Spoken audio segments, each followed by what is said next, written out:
Good morning. Good morning. Turn this on. Thank you, Rick. That was beautiful. Thank you. So glad to see everybody here this morning.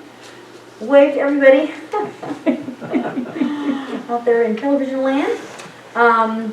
If you please turn off your phones, those people who are in the sanctuary. Looks like we have Doug Watts as our speaker this morning, and Bill Hoffman. Thank you, Bill, for coming. And our resident pianist, Rick. Thank you so much for being here also. Thank you.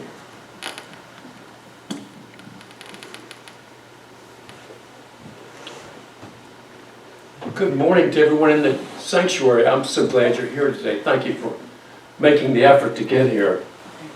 And I hope those at home are joining us also now. We hope to have a wonderful service for you and bring you some light on this snowy Sunday morning. It's Super Bowl Sunday, and we're going to have a super service for you. As many of you know, I like to sometimes start out a little light, and I've been holding this joke back. It's a good one. At least I hope it is. There was a man. It's that same church down the road. He's a young preacher down the road, and he's just not that good. He's just not that good. He gets a little flustered, and he gets a little foggy-headed, and forgets where he's at sometimes. Foggy-headed. So they sent him to a conference in Illinois where all the pastors got together. Maybe he could pick up some pointers. So he went. He was listening to the opening speaker. Oh, this guy could speak. He stood in front of everyone and said, "The best years of my life were spent in the arms of a woman, and she wasn't my wife." And everybody went, "Oh," in the whole crowd. And then he said, "It was my mother." Oh, they all laughed. They loved that. Well, our pastor, he heard this. He said, "Oh, this is one I can take back to my congregation. I can't wait to get back home and try this." So Sunday came, and he stood up in front of everyone. And he said, "I spent the best years of my life in the arms of a woman. She wasn't my wife." And then he paused for about 10 seconds. He said, "And I can't remember who she was."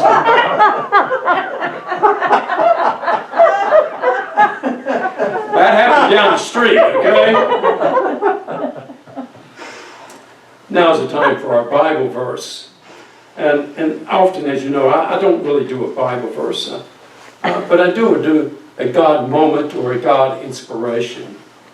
And it occurred to me that, we all go through trials and difficulties.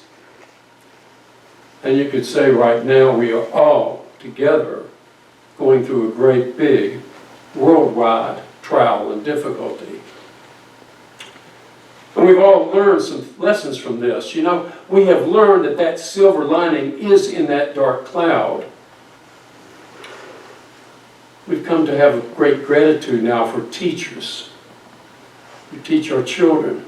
Oh, I'm sure many mothers and fathers be glad. Oh, I really, really understand my teachers now. I understand them so much better. And we have a new appreciation for the truck drivers that drive our foods to us. And we have a new appreciation for going into a grocery store with filled shelves and paper products everywhere. Well, we've learned that. And we have a new appreciation for the medical staff. And I'm going to say nurses first and the doctors. We've learned so much, haven't we, as a world, as we've gone through this trial and these tribulations. We've learned that we need each other. We've had to connect with Zoom to stay connected with each other. We've learned how important we are to one another. And we've learned this, that a positive attitude is important for our emotional, our mental, and our spiritual health. We have learned all of this. Scientists and sociologists will be studying this for decades upon decades and decades. But we've learned something together, all of us, that in that dark cloud, there is that bright spot. There is that positive sunshine. Good. Now, will you go to our TV screen as we recite our statement of being? God is all, both invisible and visible. One presence, one mind, one power is all. This one that is all is perfect love and perfect substance. I am the individualized expression of God, and am everyone with this perfect life, perfect love, and perfect substance. Bill, please.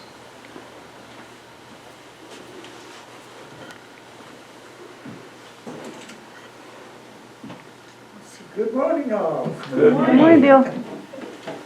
There's so many people. I'm going to do a tune. This first tune is it's got several titles. 3 of them I can think of, and 1 of them I can't pronounce. Some people know it as a Day in the Life of a Fool, and others know it as Black Orpheus. Those 2 I got it.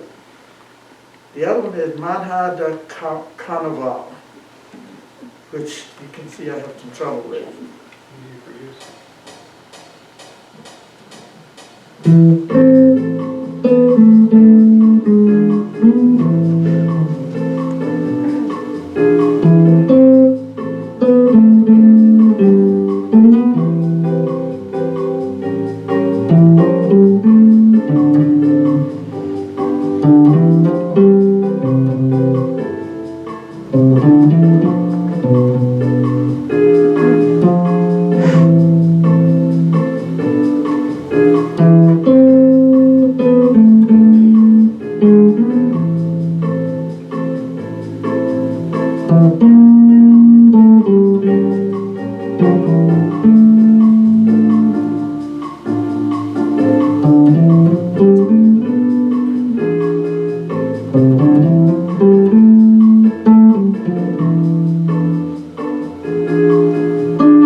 Now is the time in our service where we settle into our seats a little bit.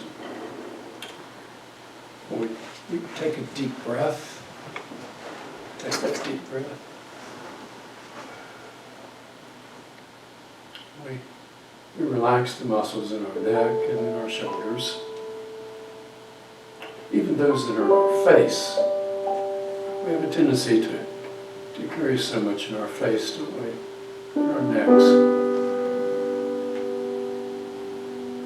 Rest your arms. And even into the solar of you, your solar plexus.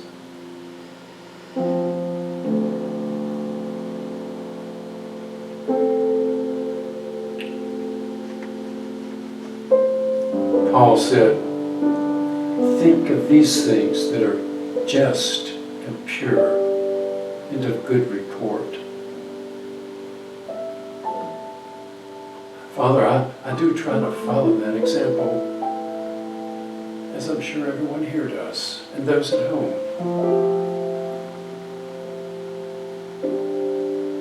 Father, in my heart, there are some people I want to mention for a particular uplifting prayer. I want to mention our Melanie speaks here, and she's a reverend here at the church. Dr. Marina Wiggins, who is a patriarch.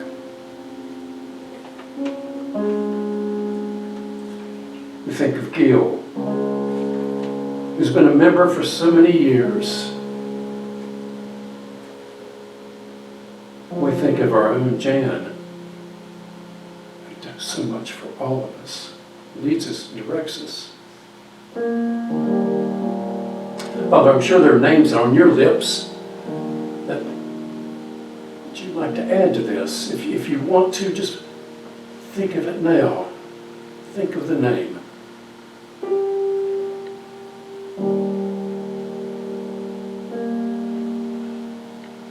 Those names, Father, that we carry in our heart and in our mind and on our lips, we ask that they be aware of your peace and feel your presence as they are going through this life experience, whatever it is. That is the truth of the healing.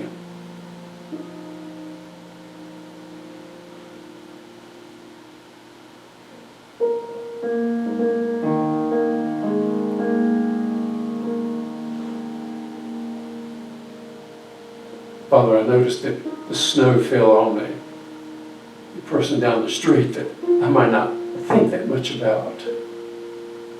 And then it fell on that nice next door neighbor's yard. The snow was equally falling on all of us, just as your love is equally given to all of us. We just need to move forward towards it, to recognize it, to accept your light, your love. That is really our prayer, Father.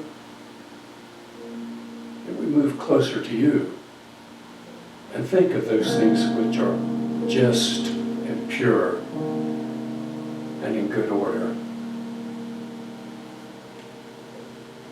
Now in these next 90 seconds, I invite each of you and those at home to go within and pray as you wish in your own voice, beginning now.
Thank you, Father, as we all move closer to that walk with you. And it is so. Amen.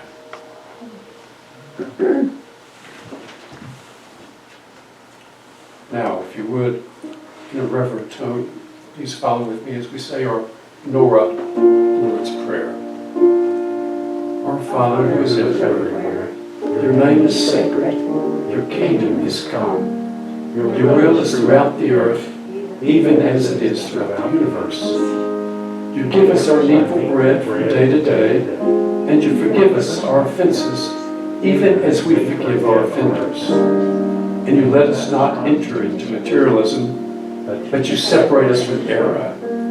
Because yours are the kingdom, power, the song, and praise, from all ages, throughout all ages, sealed in faith, trust, and truth. Amen.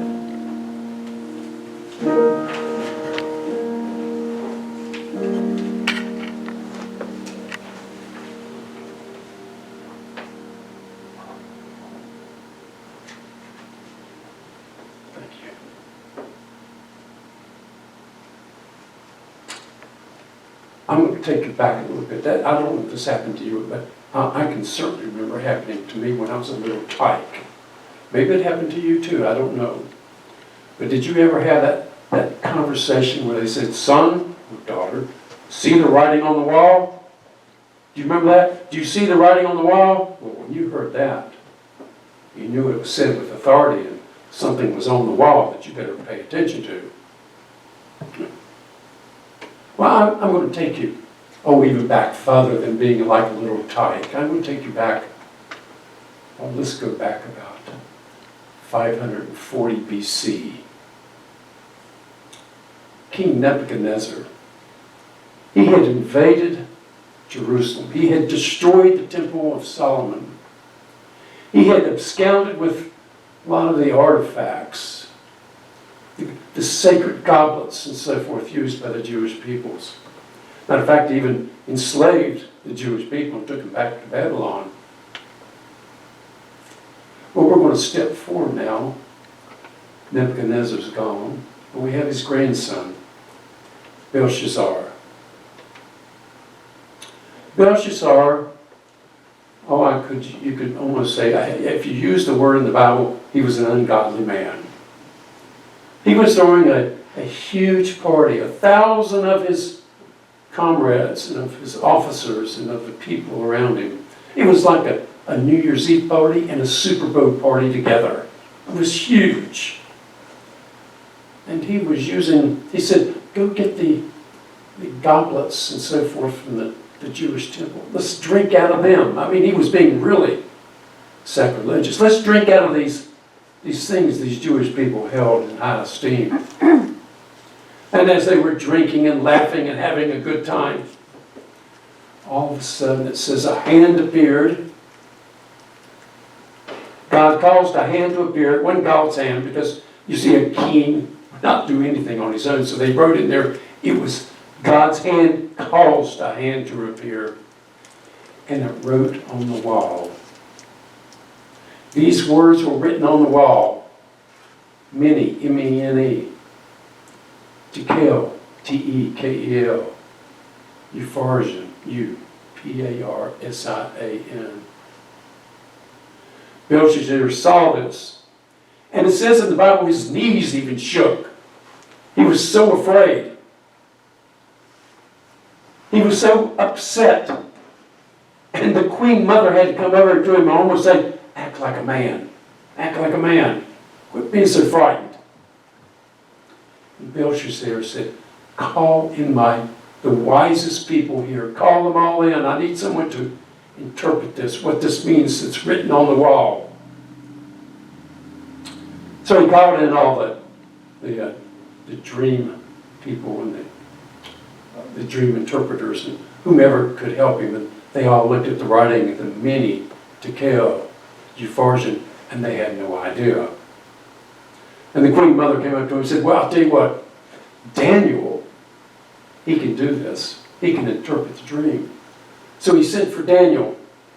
And when Daniel arrived, he said, I tell you, I will clothe you in a purple robe and give you a chain of gold and make you third in line in the kingdom if you can tell me what this means, this writing on the wall. He was really upset.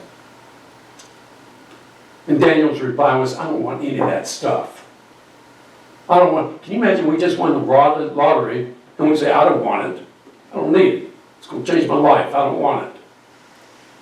Daniel didn't want it. He said, I'll do this for you, but I don't want all that.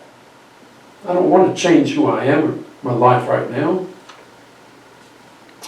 Here's what Daniel said. He said, many, M-E-N-E, means numbers. Tekel means it's been weighted or decided upon. Upharsin means divided. So what this means, my dear king, is that your kingdom will come to an end. Daniel left. Belshazzar, 539 BC, went to sleep that evening and never woke. Persia invaded, and his kingdom was over with. You know, sometimes historians look back at that and say, well, that's a wonderful story. It's a wonderful story.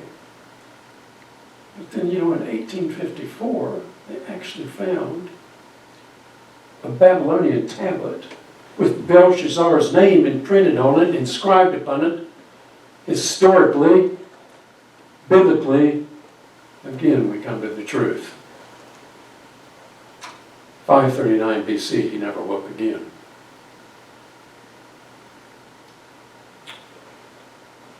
His kingdom was changed. And it made me recall, you know, we're still in the Old Testament. Let's go to the prophet of Isaiah in chapter 43. Isaiah was saying, don't think of the old, don't think of the former. I am doing something new. Isaiah said, don't think of the old stuff, the former. I am, not I will, I shall, I could, but I am doing something new. Change. The writing on the wall sometimes can precipitate change. I'll tell you a story about a woman and the writing on the wall. We can call her Joyce. She's a single mother in Roanoke. She's got 2 children, one a 10-year-old boy, one a 6-year-old boy. You know how boys can be. She's a teacher's aide. She works hard for her money. She's divorced. The husband doesn't participate in raising the children or even pay child support. She's doing this on her own. Small apartment. She works as a teacher's aide. She goes to work every day. She works hard.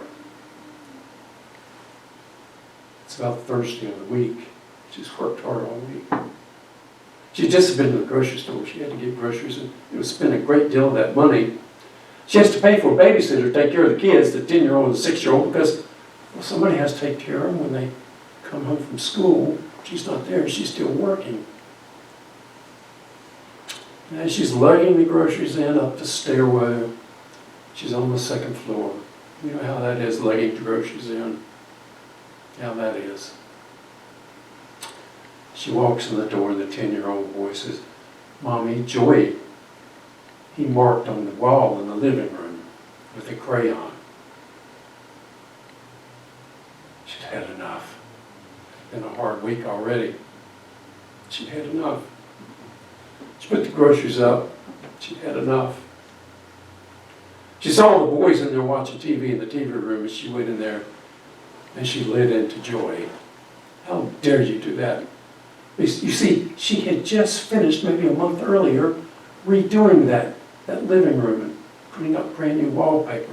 The kind that she really wanted. She picked it out. It took a lot of money. She picked it out and paid somebody to put it up. And here this young man had the audacity to mark it up. Oh, she blasted him good. How dare you do this? How dare you do this? I work hard for y'all. And then she walked into the living room. And she saw written there in the living room, I love Mommy. With a big heart. That changed everything. She didn't bother erasing it off. What this wise woman did is she bought a picture frame. She hung it up over that to remember, left it. And she made a decision there to change her life. I've always wanted to be a nurse. I'm going to go back. So she still worked part-time. She went back to nursing school and graduated. And was able to lift the finances and the living conditions of the whole family by the writing on the wall. The writing on the wall changed everything. It got me to thinking this week about an adage I had run across. And it said, this adage said, you will never change your life until you change something you do daily. When I read that, I thought, well, I better write that down. I did. I wrote that down. You'll never change your life until you change something you do daily. And I took that to heart. I think we all want to make some improvements in our lives, some changes in our lives. It made me think of Matthew 5:14, when Jesus was saying, be like that city on the hill. Be like that light. Don't put it under a basket, but put it on a lampstand where everyone in the house can see. Change. Be like the city on the hill. Let people be attracted to you for what you are, and who you are, and what your beliefs are. And then I thought, there ought to be some way we could talk about this a little bit more specific. And so I came up with 6 points. I call them the 6 points of light.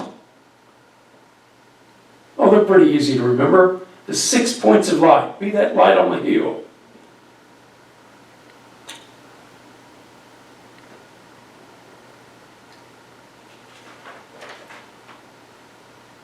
Number 1, so often we as Americans, we multitask. Do we not? We multitask. We're good at that. At my desk, I have, like a pow here, pow here, and pow here. Or I'm multitasking, doing a bunch of stuff. But I'm going to tell you a secret. We're not hardwired for that. It doesn't work, really. The point of light is we should single task. Do one thing at a time at a time. I'll give you an example. This has happened to all of us. I'm sure you've driven in your car, you go to the grocery store somewhere. You got your iPhone with you or Android. Someone calls, you're talking to them. I'm going to the grocery store. Oh, are you? Yeah. What are you going to do after that? Oh, I don't know. We're going to go here or there. And all of a sudden you're at the grocery store parking lot. You hang up. I got to go in now. And then you think to yourself, I don't remember how I got here. I don't remember taking those turns. Does that happen to you? It does me. I don't remember how I got here. We're not hardwired to multitask. The point of light is single task. Let's go to number 2. Oh, everyone's going to hate this one. Exercise. Oh, Doug, I don't have time for that. Exercise. That you use it or you lose it.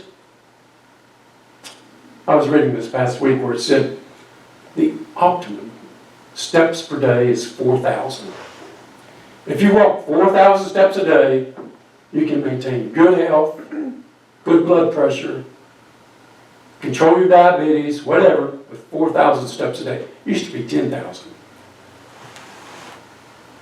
Now they say 4,000. Exercise. Let's go to point number 3. Light number 3, the point of light. Read. Doug, I know we're talking about change, but read. You know, it's said that Warren Buffett reads at least 100 pages a day. And if he doesn't understand it, he'll go back and read that 100 pages.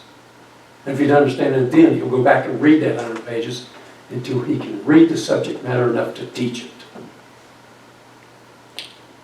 It's said that Bill Gates, who we can all emulate, reads 50 books a year. I don't have time for all that. I don't. Read trade journals. Read the magazines. Read your Bible. But read something daily. Keep your mind engaged. Read. Here's a biggie. Here's number 4. Here's a biggie. And I'm going to call it not just like a point of light. This is like a lighthouse. You are a magnet unto the universe. What? Yeah. I saw this week, what was a man soweth, he reapeth? We are a magnet unto the universe. How we feel, how we think, how we talk, we attract that experience in our life. I'll give you an example. I'm not talking about anybody in particular. But if you have a divisive speech, if you like to stir the pot up and keep people angry and upset, if you like disorder all around you,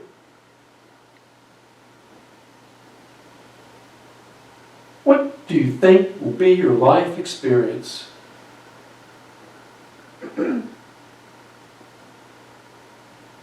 What do you think will be your life experience? That's what Paul said. Think of things just and pure and in good order. That's our life experience. Well, I've got number 5 and number 6. And number 5 and 6 almost interchangeable.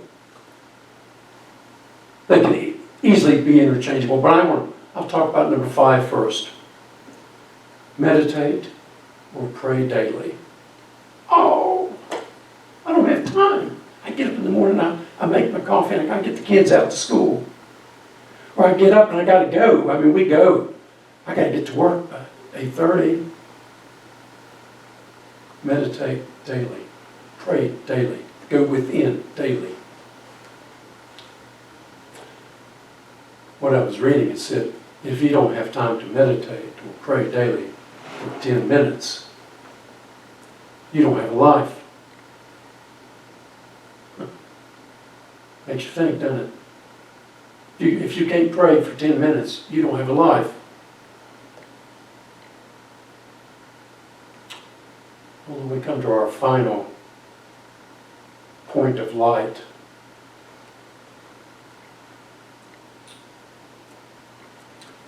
gratitude. Gratitude.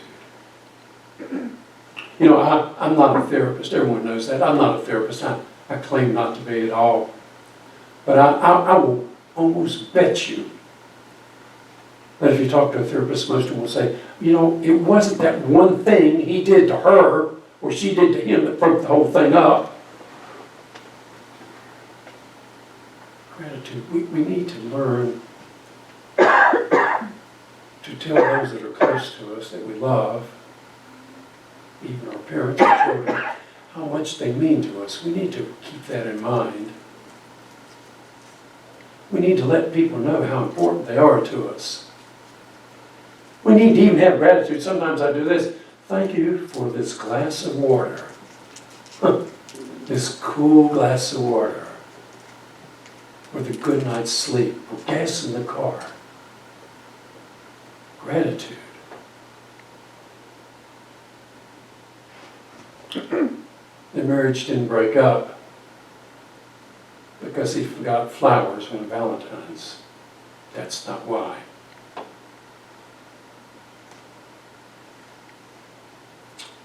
I'll tell you a story about gratitude. There was a couple in college. They met. Oh, as often happens. They fell in love. She used to ask him, she would say, "What do I mean to you? Tell me what I mean to you." And he remembered back when he used to go to church, he remembered about Adam and Eve. He said, "Well, I remember God, of course, created Adam, and Adam was lonely, so when he was asleep, he took a rib from Adam and he made Eve, so he wouldn't be lonely anymore." He said, "You are my Adam's rib.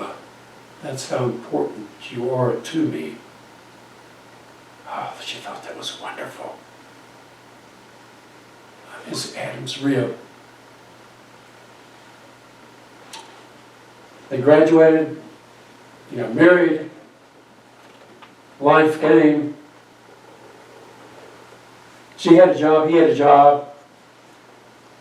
They forgot the words of gratitude. They forgot to tell each other how much they meant to each other. Oh, they started arguing, which is normal. Nothing wrong with that, to an extent.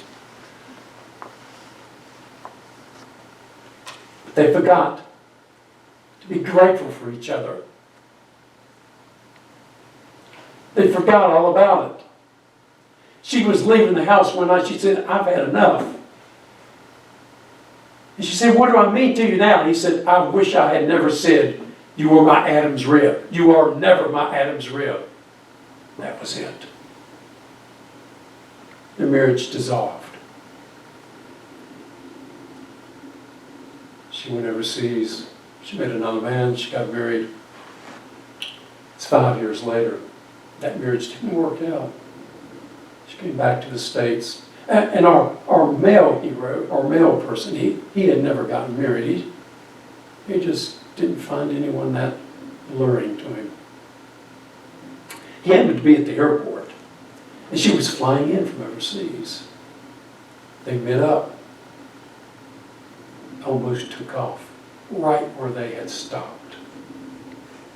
They were so glad to see each other. Though things did blossom from that. They came back together. It all worked out. They were having a good time enjoying each other. One day she said, "I've got to go to New York on business. I'll be gone about a week. I'll be back." I know. It was September. She went to New York. That fateful New York day, we all know, in September. He heard she was in the building. And she died in the building. And in his misery, and in his grief, listen to this, surprising, he was so grateful. He was so grateful that he had gotten to say, "You are my Adam's rib," once again.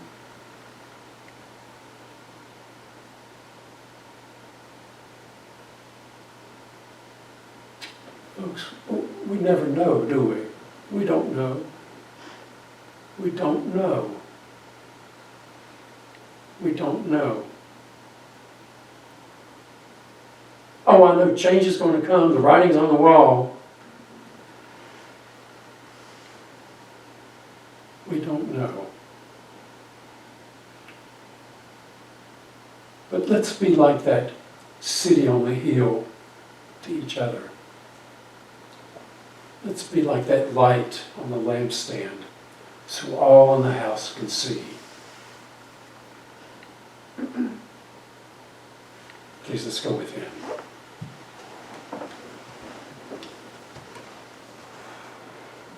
Father, Mother God, thank you that our hearts are grateful, that we learn that here. Thank you for these wonderful teachings. Thank you, Father, for even that glass of water. Amen.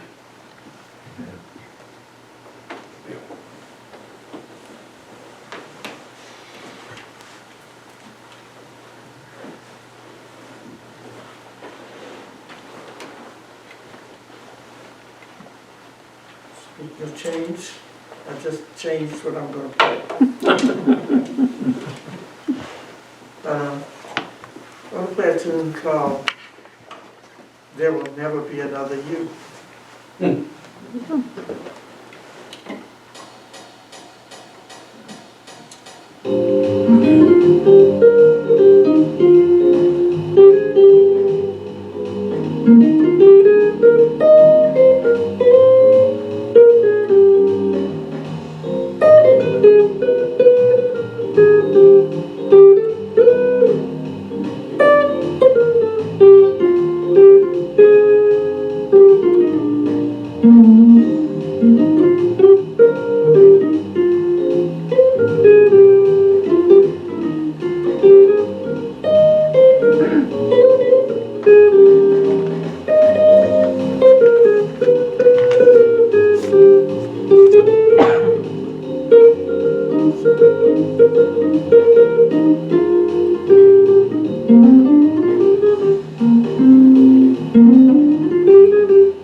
This is the time where we get to give back to the church. You know, we weren't here last week. Some of you consider that funds still need to be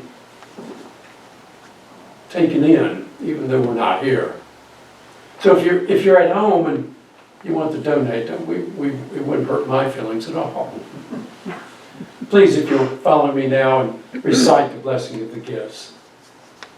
Today, I acknowledge God, omnipresent, as the source of all good, as the source of my good. With this acknowledgement, I accept His will, which is abundance in every aspect of my life.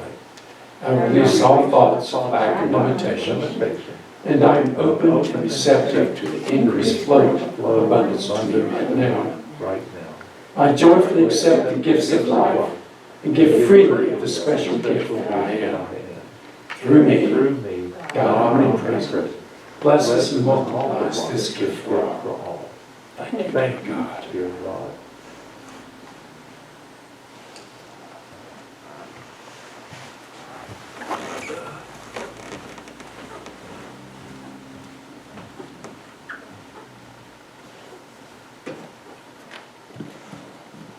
Good morning. Good morning. Good morning, Pam. It's always good to see you here on that front row, just so full of joy. Makes my day. Well, we're going to start out with Birthday Sunday today. Of course, we won't be singing, but it'll be a plan. But Ann, Cindy, Tina, and Angie have birthdays. I believe Ann is the only one that's here, so it's just a happy birthday.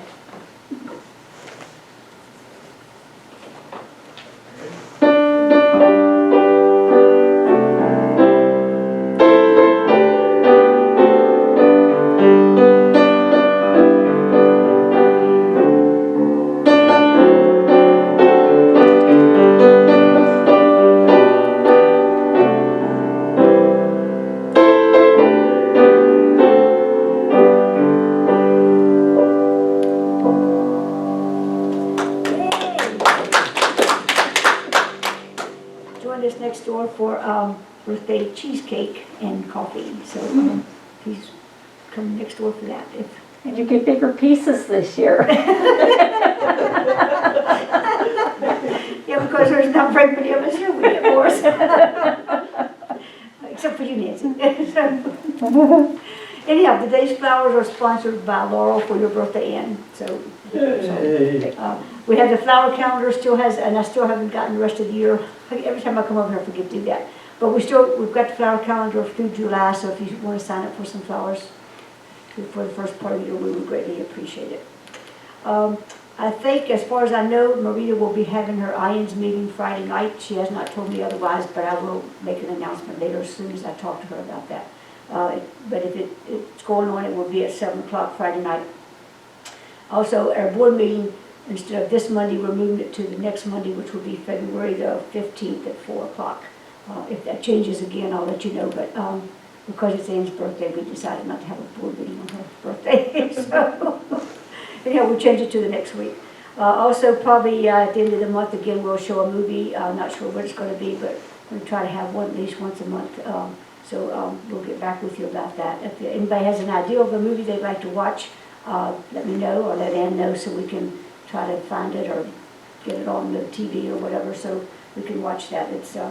We've had some pretty good movies, and so it's nice to get out and be able to do a little something. So, and lastly, just wanted to say that I've talked about the donations over the last couple of months that we had for all the repairs we needed to be done, and we're actually going to get a letter out with and to explain to the people exactly how much money we got and exactly how much money we're spending. So we're getting some bids on windows this week. I think we'll end up with 4 bids on them. So according to what we've come up with, we're going to come probably right out on the money, even with getting everything repaired. So that's wonderful, and we thank everybody for doing that. But we'll get a letter out, and it'll probably be a week or so before it comes out, but it'll explain, give you all the figures that we, the insurance paid and what we raised and what we're spending, so everybody will know what's going on. Also, I wanted to let people know that Melanie is in the hospital. She's actually in rehab right now. So if you want to send cards, I suggest you probably send them to the house because with the mail service the way it is, she may be home before they get there. And the post office got so now that they won't forward the mail, they send it back to you, and I guess they put another stamp on it. I found that out from work, so they normally don't forward them anymore. So I would suggest you send them to the house, and I'm sure Tina will see that she gets them. Also, Gil, I talked to Gil yesterday. He's having some little health issues, so we just ask that you keep all those in prayer. And also, if you get a chance, send them a card. And one thing we're going to do when we send out the letters is we're going to send a directory in all of those letters, so everybody will have a directory for everybody. So if you need an address or a phone number, you'll have it. So that's what we're going to do also with the letter. So you'll have that. So anyhow, we just ask that you take, there's a lot of people that, still haven't come to church because of the virus, and I know people are getting vaccinated. I've talked to several people yesterday, and they're so excited because once they get that second one, they said they want to at least be out and come to church, at least, so they can see each other. So anyhow, it's been hard on a lot of people, and so I ask that you call them or send them cards. Ann's been very, very good about sending cards from the church for us, and they really do appreciate that. You think maybe they don't, but they really do appreciate the fact that we're still in contact with them. So anytime, if you can call them or send them a text message or a card or whatever, they do greatly appreciate it. So anyhow, does anybody else have anything? Journaling Tuesday night, and reading class on Wednesday, and coffee Wednesday, which we're, like I said, coffee is here until springtime, at least till it gets hot again. So, okay. All right, and thank you, Doug, for that message. Appreciate it.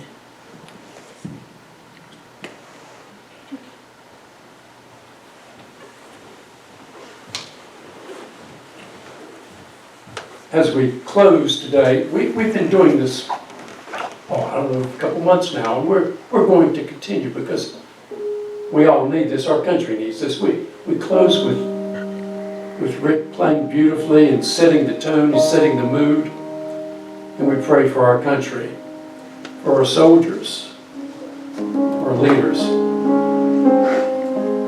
Just 90 seconds, please, if you're at home, share with us now also.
All is well.